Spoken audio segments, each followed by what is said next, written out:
Jéhovah, Jésus-Christ, Saint-Michel, Dieu Tout-Puissant, bénis ta parole. Au nom de Jésus-Christ, le chrétien est-il destiné à souffrir? C'est le thème de cette semaine. Le chrétien est-il destiné à souffrir? C'est un thème interrogatif. Et pour répondre, nous allons dire oui et non. Et suivez-nous, vous allez comprendre plus. Tout d'abord, il faut reconnaître que Christ est sincère et il ne cache rien à ceux qui veulent le suivre. Il nous a avertis d'un temps possible pour la souffrance. Il disait, si quelqu'un veut venir à ma suite, qu'il se charge de sa croix chaque jour. Si quelqu'un veut venir à moi, qu'il porte sa croix. Il parlait de chaque jour. Ce n'est pas de porter la croix un mois ou bien le mois de janvier et de ne pas porter au mois de février. Non. Jésus-Christ a parlé de la croix. Il n'a pas parlé rien que du bonheur, il a parlé de la croix. Jésus-Christ a parlé de quoi? De la souffrance. Il n'a rien caché à qui que ce soit.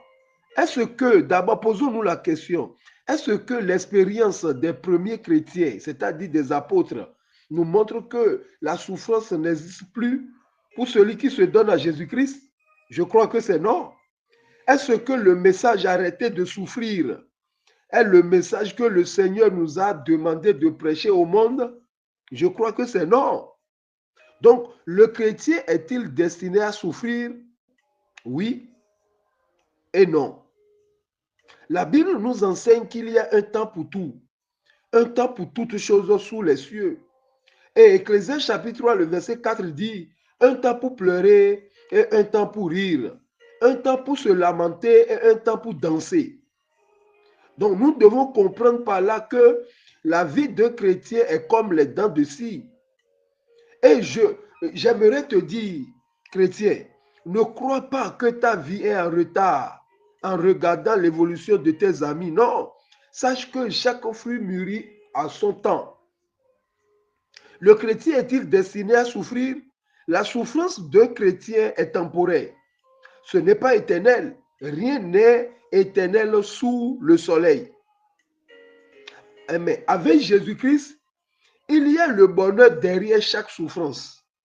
Sans Jésus-Christ, je ne dirais pas. Mais avec Jésus-Christ, il y a le bonheur derrière chaque souffrance.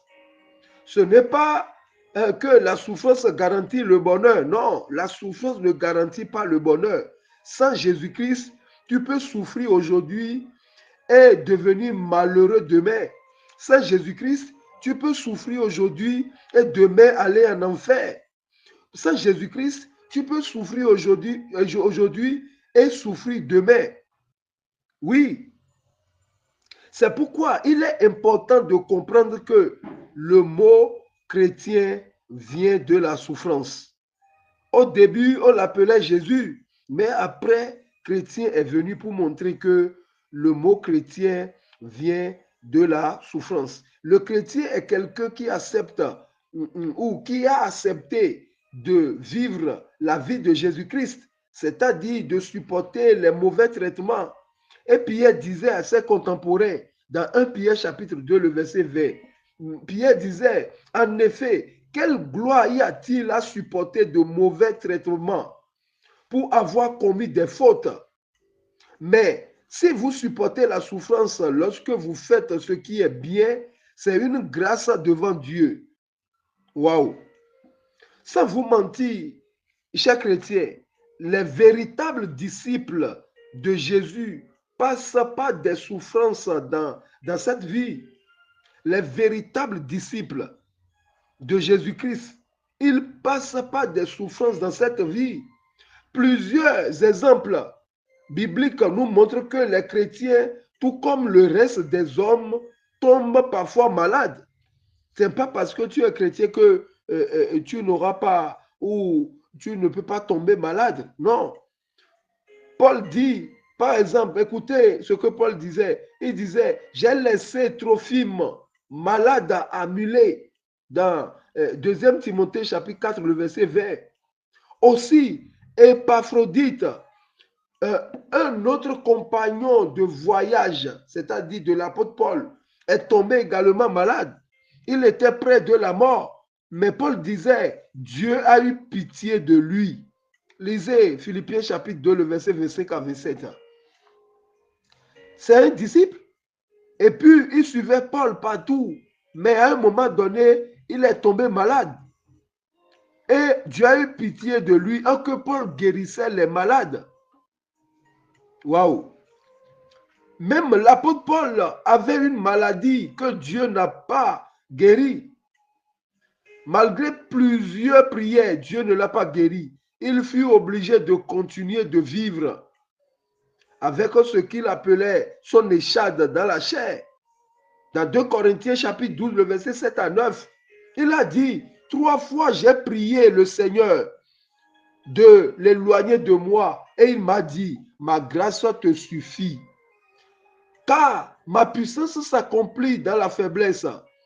Je me glorifierai donc bien plus volontiers de mes faiblesses, afin que la puissance de Christ repose sur moi. Waouh, apôtre Paul, vraiment, si nous pouvons comprendre cela.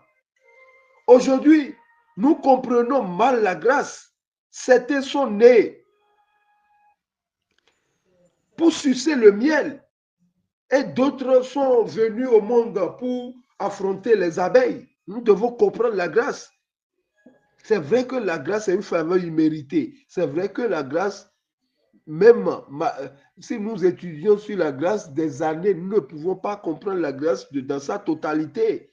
Mais comprenez ceci, certaines personnes sont nées pour sucer le miel et d'autres sont venus au monde pour affronter les abeilles. Comprenez cela.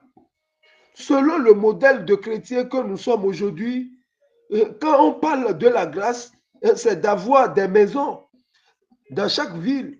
Quand on parle de la grâce, c'est d'avoir des belles voitures. Quand on parle de la grâce, c'est d'être reconnu. Oui, par TikTok, c'est d'être reconnu par Facebook, c'est d'être reconnu par des réseaux sociaux, c'est d'être reconnu sur les forums. Non, Paul avait son échade dans la chair, mais il a compris parce que le Seigneur l'a dit, ma grâce te suffit. Waouh, ma grâce te suffit. Cependant, certains chrétiens ne savent pas que la grâce accepte la souffrance.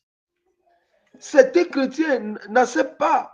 Si quelqu'un est souffrant, c'est comme si il est pécheur. Non, tu dois comprendre que la grâce même accepte la souffrance. Le manque et même la persécution. La grâce accepte la persécution. La grâce accepte le manque.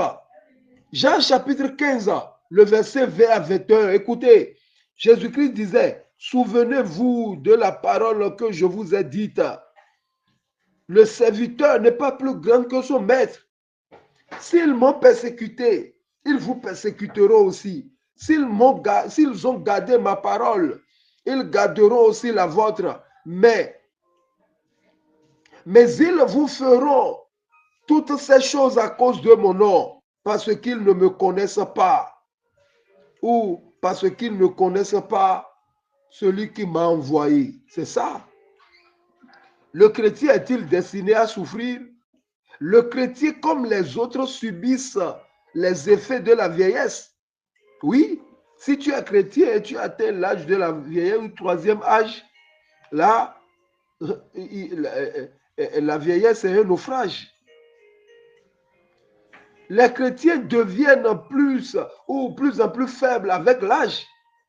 Si les autres, les païens que nous disons, l'âge avance, mais il y a la faiblesse. Si tu es chrétien aussi, il y aura de la faiblesse aussi. Les chrétiens éprouvent les mêmes douleurs physiques que les autres. Jean chapitre 21, le verset 18, Jésus parlait à Pierre. Il dit, en vérité, je te le dis, quand tu étais plus jeune, tu te saignais toi-même et tu allais où tu voulais. Mais quand tu seras vieux, tu étendras tes mains et un autre te ceindra et te ramènera où tu ne voudras pas. C'est ça, Jésus-Christ est en train de parler de la vieillesse de Pierre. N'oubliez surtout pas que à chacun de nous, la grâce a été donnée. Jésus parlait de la vieillesse de Pierre parce que la vieillesse est un naufrage. Si tu as Jésus-Christ, tu peux croire, tu peux, c'est-à-dire tu es né dans l'église. Mais si jamais tu vieillis, tu connaîtras même des douleurs de la vieillesse. En plus des maladies, nous savons que les chrétiens ne sont pas tous épargnés quand il y a des guerres, quand il y a des catastrophes naturelles, telles que les tremblements de terre, les feux de brousse et les inondations. Comprenez cela. Si tu es chrétien quelque part, il y a le tremblement de terre, et puis le Seigneur te fait grâce, tu peux être, le Seigneur peut t'épargner ta vie. Mais s'il lui a plu, il peut te rappeler par là. Non seulement cela, mais le chrétien peut subir certaines souffrances. Non pas malgré sa relation avec Dieu, mais plutôt parce qu'il est enfant de Dieu. Il s'agit de la persécution. Jésus avait prévenu ses disciples. Il dit, alors on vous livrera au tourment et l'on vous fera mourir et vous serez haïs de toutes les nations à cause de mon nom. Matthieu 24, verset 9. Le thème dit, le chrétien est-il destiné à souffrir? Écoutez l'apôtre Paul. L'apôtre Paul même énumère en 1 Corinthiens chapitre 4, le verset 11 à 13, quelques-unes de ces souffrances que lui et les autres apôtres subissaient pour le Seigneur. Écoutez, il dit, jusqu'à cette heure, nous souffrons la faim, la soif, la nudité, nous sommes maltraités, errants ça et là, nous nous fatiguons à travailler de nos propres mains, injuriés, nous bénissons, persécutés, nous supportons, calomniés, nous parlons avec bonté, nous sommes devenus comme les balayures du monde. Voilà. Et le rebut de tout jusqu'à maintenant, c'est-à-dire ça a persisté, ça continue. Évidemment, Paul n'aurait pas été trop convaincant en prêchant quoi? Un évangile de succès. Non, Paul n'aurait pas été trop convaincant s'il prêchait l'évangile de succès. Impossible. S'il prêchait l'évangile de prospérité et de confort sur la terre, il souffrait trop lui-même. Il ne pouvait même pas prêcher un évangile de succès, de prospérité, de confort, de voyage, de mariage, de bonbons. Non, parce qu'il souffrait trop lui-même. Et pourtant, on ne trouverait pas un chrétien plus fidèle que lui. Qui est chrétien plus fidèle que Paul? Le chrétien est-il destiné à souffrir? Oui, les chrétiens peuvent aussi souffrir dans cette vie, parfois plus que les non-chrétiens. Un chrétien peut même souffrir dans ce monde que quelqu'un qui n'a jamais été chrétien ou un païen. Regardez l'histoire de Lazare et de l'homme riche. Lazare avait Dieu, Lazare avait Jésus-Christ, il a cru. Lazare était un croyant, mais l'autre vivait. Il fait sa vie comme il entend. Mais qu'est-ce qui s'est passé? Jusqu'à sa mort, Lazare est resté pauvre. Waouh! Écoutez Paul. Paul parlait à Timothée dans son dernier livre à Timothée. Il dit, 2 Timothée chapitre 3, le verset 11 à 13, il dit, mes persécutions, mes souffrances, à quelle souffrance n'ai-je pas été exposé à Antioche? Waouh! À Icône, à Lystre, quelle persécution n'ai-je pas supporté? Et le Seigneur m'a délivré de toutes. Or, tous ceux qui veulent vivre pieusement en Jésus-Christ seront persécutés. Je relis. Or, tous ceux qui veulent vivre pieusement en Jésus-Christ seront persécutés. Si quelqu'un te dit que la souffrance n'est pas dedans, lui, il est en train de vivre en Jésus-Christ, pas pieusement, mais les hommes méchants et imposteurs avanceront toujours plus dans le mal, égarant les autres et égarés eux-mêmes. Waouh! Les chrétiens qui dribblent, les chrétiens dribbleurs, ils seront égarés et ils vont égarer d'autres. Alléluia. Si le paradis était une entreprise, seuls ceux qui ont les souffrances dans leur CV entreront. Jésus-Christ même a parlé des deux portes. Oui, porte large et porte étroite. La porte étroite représente la souffrance. Oui, nous devons accepter la porte large, regorge de beaucoup de personnes, mais la porte étroite, il y a peu de noms qui passaient par là. Écoutez le CV de l'apôtre Paul, le curriculum vitae de l'apôtre Paul. 2 Corinthiens, le chapitre 11, le verset 24 à 28. Écoutez ce qu'il a dit. Il a présenté son CV. Il dit, 5 fois j'ai reçu des Juifs 40 coups moins 1. 3 fois j'ai été battu de verge. 1 fois j'ai été lapidé. 3 fois j'ai fait naufrage. J'ai passé un jour et une nuit dans l'abîme. Fréquemment en voyage, j'ai été en péril sur les fleuves, en péril de la part des brigands, en péril de la part de ceux qui ou de ceux de ma nation, en péril de la part des païens, en péril dans les villes, en péril dans les déserts, en péril sur la mer, en péril parmi les faux frères. J'ai été dans le travail et dans la peine, exposé de nombreuses veilles, à la faim et à la soif, et des jeûnes multipliés au froid et à la nudité. Waouh! Et sans parler d'autre chose, je suis assiégé chaque jour par les soucis que me donnent toutes les églises. Quel CV! CV rempli. Le chrétien est-il destiné à souffrir? Jugez-en vous-même. Je disais tantôt, oui et non. Le chrétien est-il destiné à souffrir? Oui et non. J'avais parlé de oui, mais maintenant non. Pourquoi? Car dans la Bible, il n'y a pas que la souffrance, mais aussi la consolation. Et Jésus-Christ en partant, il a dit, je vous donnerai un autre consolateur. Oui. Le chrétien n'est pas destiné à souffrir, car nous avons un consolateur. Dans 2 Corinthiens chapitre 1, le verset 3 à 5, béni soit Dieu le Père de notre Seigneur Jésus-Christ. Paul est en train de parler aux Corinthiens. Le Père des miséricordes et le Dieu de toute consolation, qui nous console dans toutes nos afflictions, afin que par la consolation dont nous sommes l'objet de la part de Dieu, nous puissions consoler ceux qui se trouvent dans quelque affliction, car de même que les souffrances de Christ abondent en nous, de même notre consolation abonde par Christ. Waouh, waouh, waouh, waouh, waouh, waouh, waouh. Chers chrétiens, Jésus-Christ nous a promis, oui, Jésus-Christ nous a promis, il n'est pas un homme pour mentir, ni un fils de l'homme pour se repentir. Écoutez les promesses, quelques-unes des promesses de Jésus-Christ. La promesse qu'il nous a faite, c'est rempli dans la Bible. Écoutez quelques-unes. Ésaïe chapitre 41, le verset 10 à 14. La parole de Dieu déclare, ne crains rien. C'est au singulier. Toi qui m'écoutes, ne crains rien. Toi chrétien, ne crains rien, car je suis avec toi.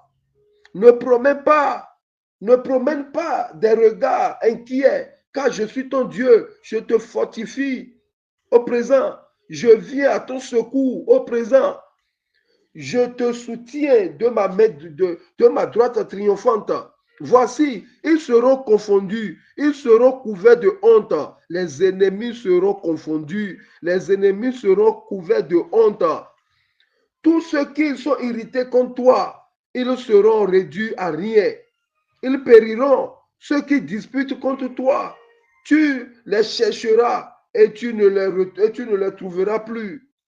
Ceux qui te suscitaient querelle, ils seront réduits à rien, réduits à néant. Ceux qui te faisaient la guerre, car je suis l'Éternel ton Dieu. qui fortifie ta droite, qui te dit, ne crains rien, je viens à ton secours, ne crains rien, vermisseau de Jacob, faible, reste d'Israël, je viens à ton secours. Pourquoi reste d'Israël? Nous sommes les restes d'Israël. Nous sommes les restes d'Israël. Il dit, je viens à ton secours, dit l'Éternel, le Saint d'Israël est ton sauveur. Quelle que soit la durée de la nuit, le jour apparaîtra. Ne crains rien. Ne crains rien. Il est avec toi. Ne promène pas des regards inquiets. C'est lui, notre Dieu. On l'appelle je suis. Je suis, je suis. Le chrétien est-il destiné à souffrir? Non, car il viendra bientôt nous chercher. Il n'est pas un menteur. Jésus-Christ n'est pas un plaisantin. Il a dit il viendra et il viendra sûrement. Jean 14, le verset 1 à 3. Écoutez ce qu'il nous a laissé. Il dit que votre cœur ne se trouble point. Waouh! Croyez en Dieu et croyez en moi. Il y a plusieurs demeures dans la maison de mon Père. Si cela n'était pas, je vous l'aurais dit. Je vais vous préparer une place. Et lorsque je m'en serai allé et que je vous aurai préparé une place, je reviendrai. Il a dit quoi? On a mis devant viendrai. Je reviendrai. Je reviendrai. Il n'est pas un menteur. Et ce n'est pas avec nous qu'il commencera une carrière de mensonge. Je reviendrai et je vous prendrai avec moi afin que là où je suis, vous y soyez aussi. Merci Seigneur pour ces paroles.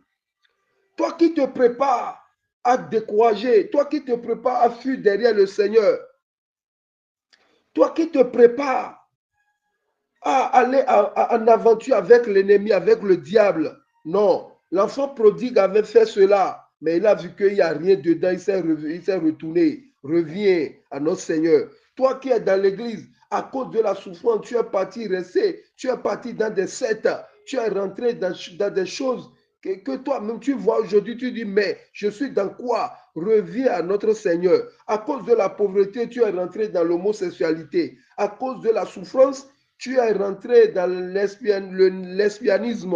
Non. Tes problèmes sont allés à la croix il y a de cela 2000 ans. Maintenant, tu as des besoins. Tu n'as plus de problèmes. Tu n'as plus de problèmes. Tu as maintenant des soucis. Gardons espoir. Nous avons un sauveur qui a vaincu le monde. Oui, il a vaincu le monde. Il a dit, dans le monde, vous aurez beaucoup de tribulations.